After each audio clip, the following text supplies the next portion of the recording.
Now, once again, Raymond Arroyo. Welcome back to The World Over. He is a former college president and currently the junior U.S. Senator from Nebraska.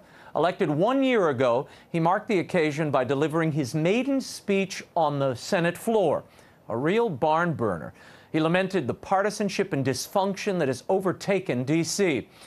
He spoke at length with a simple message, or gave a simple message: the Senate is broken and needs to be fixed. Here tonight to discuss the problems causing Washington's gridlock and what he sees as the solution, Senator Ben Sasse. Thanks for joining us, Senator.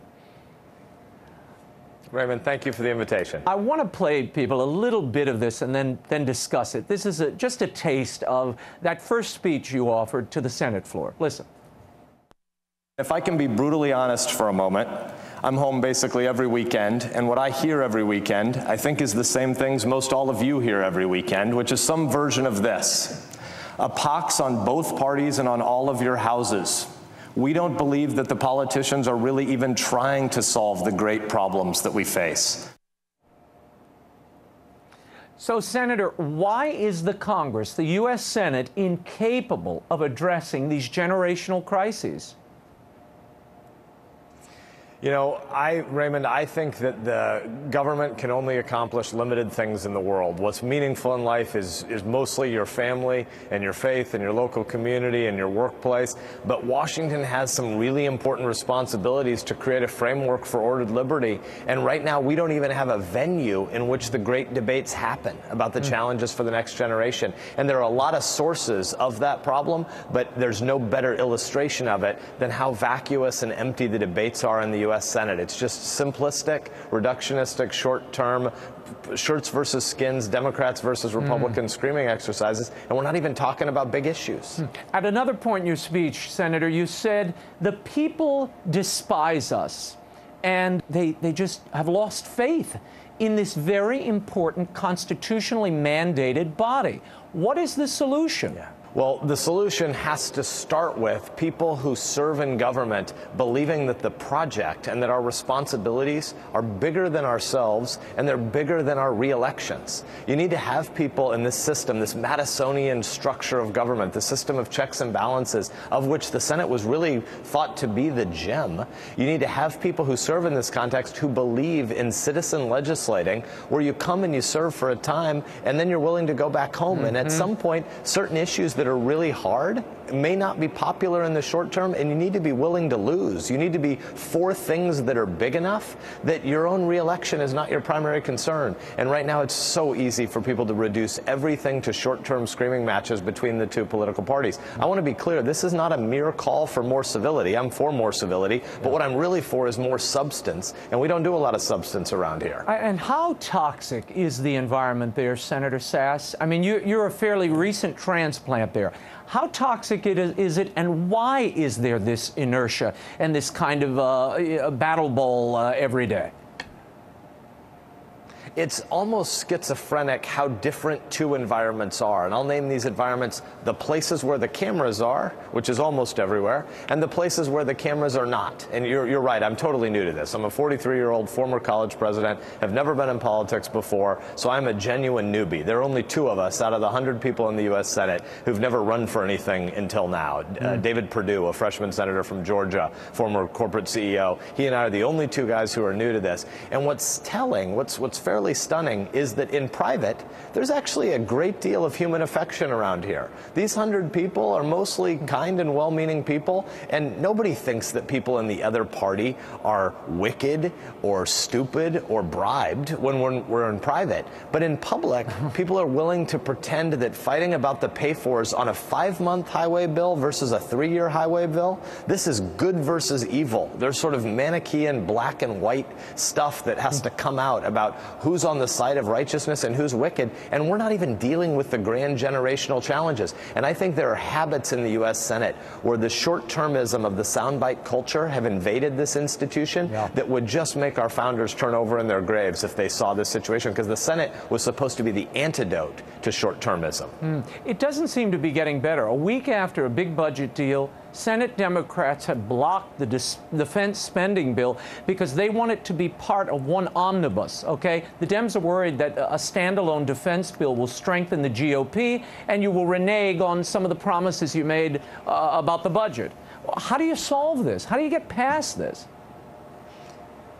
Well, so you raise a really good question, and I will put on my Republican hat to criticize the Democrats for filibustering the defense appropriations bill right now. I'm happy to do that, but I want to do that in a context that's more important than that, which is the reason I'm doing this job, and I think the reason that a lot of people are doing this job is because we're worried about the future of the country we're leaving our kids and grandkids. We are on a pathway toward a Greek-style debt crisis. When you talk to the military brass at the Pentagon or you talk to the leadership in our intelligence community, there are people losing sleep, waking up in cold sweats about the nature of the cyber war attacks they envision 10 and 15 years from now. And this is nothing like the beginning of the Cold War, where the nation was solving and planning for our long-term challenges. We're not doing any of those things. We're not planning for the big things, and it leads the people to really have not just anger at the political class, but a declining sense of what's even possible in America. I think most of what's meaningful in America is so much bigger than government and the compulsory powers of federal bureaucracies.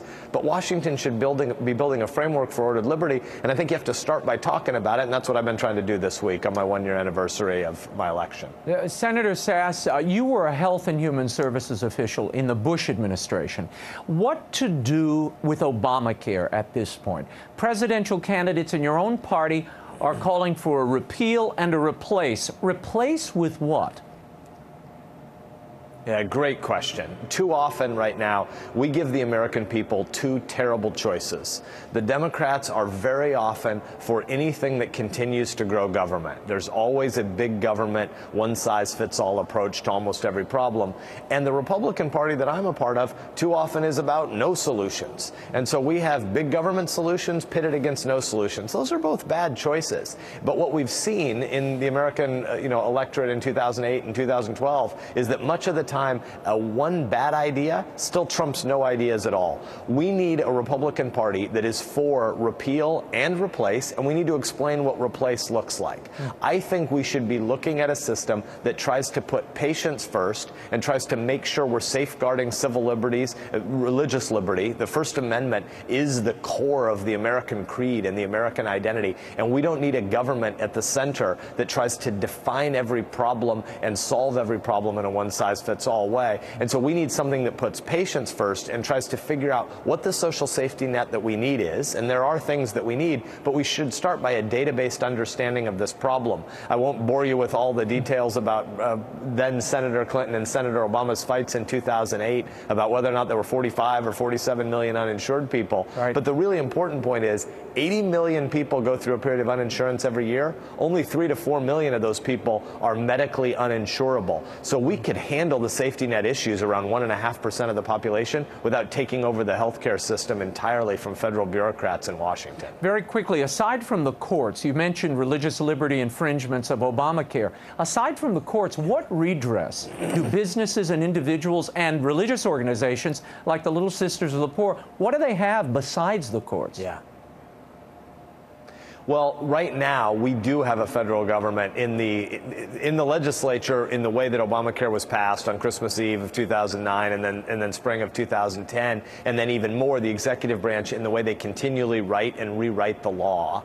This is a 2,300-page law with well over 23,000 pages of regulations where lots of legislating, again, in a Madisonian structure, the executive branch shouldn't be legislating. Lots of legislating is happening inside the executive branch, and so you really do have to go to the courts to try to seek these protections. But fundamentally, let's go bigger than politics for a minute. What we really need in this country is a recovery of civic engagement where people understand again the Tocquevillian sense of America. I'm referring to Alexis de Tocqueville in the 19th century that said what the genius of America was the fact that you understood that people are created with dignity by God and that our rights are given to us from God via nature, and government government is not the author or the source of our rights. Government is just the tool by which we try to secure those rights that God has given us via nature. And right now, we have a real crisis in this country because people don't understand that government isn't the author of our rights. And so we talk in ways that regularly imply that if there's a problem in the world, only the government can fix it,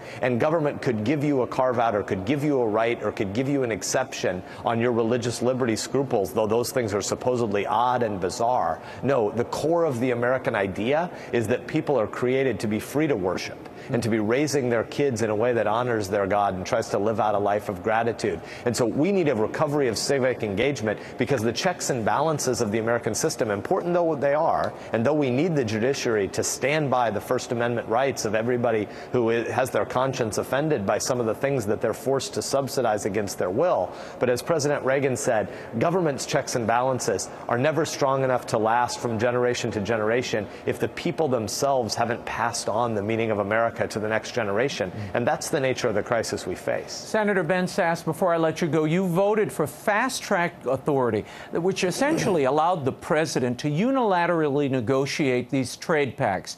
That gives up Congress's ability, its constitutional authority, or its role rather, to negotiate and have a hand in these trade deals. They're restricted now to an up and down vote.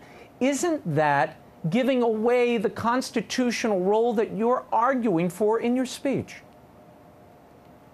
It's an important question. So I think that, Raymond, you distinguish between a couple of things there, and so I want to agree more with the latter part of your question than the former, because you said we gave the president unilateral authority. I think what we really did is that we gave him the ability to negotiate a deal that the Congress will then be able to vote on at the end. And this isn't just about President Obama. It's really about the nature of how you negotiate with foreign powers. So fundamentally, the founders believed that the treaty authority should reside with the legislature, the Article 1 branch, but somebody has to go out, a committee of 100 or of 535 really, can't go and negotiate with other nations, and so we need a representative, and that representative is our president, but we still retain the authority to reject the trade deal. But it isn't just about President Obama. The TPP, the Trade Promotion Authority, sorry, the TPA, which is setting up the TPP debate about the Pacific nations, the TPA is a 5-year authority, so it's 1 year of President Obama plus 4 years of whoever comes next to go and try to advance the free trade agenda of the American public. And the Congress does still have the right to vote that down. But what we don't want to see is corporate cronyist interests able to lobby sector by sector about these deals, because I don't think we'd be able to advance free trade. And even though particular geographies in the U.S. and particular industries may be worried about certain aspects of free trade, the long-term story of free trade is it's one of the greatest ways to lift people out of poverty around the world and to benefit the American people that history's ever known. Senator Ben Sasse, we'll leave it there. Thank you so much for being here. Thank you, Raymond.